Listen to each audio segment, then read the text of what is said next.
ఏదైతే చూస్తున్నామో అవి ఫాస్ట్ పరిగెత్తున్నాయి. అక్కడ అన్నీ వాళ్ళు బెట్టింగ్ పెట్టుకున్నారు, కస్టమర్లు అనమాట. పరిగెత్తున్నాయి వీళ్ళు.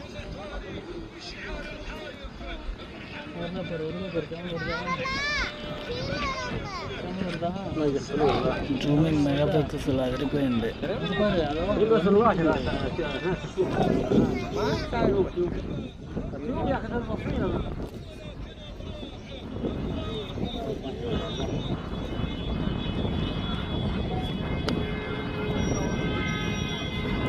ఈ ఎర్రదే ఫస్ట్ వచ్చేది, దానిపైన వచ్చేసి రోబో అన్నది.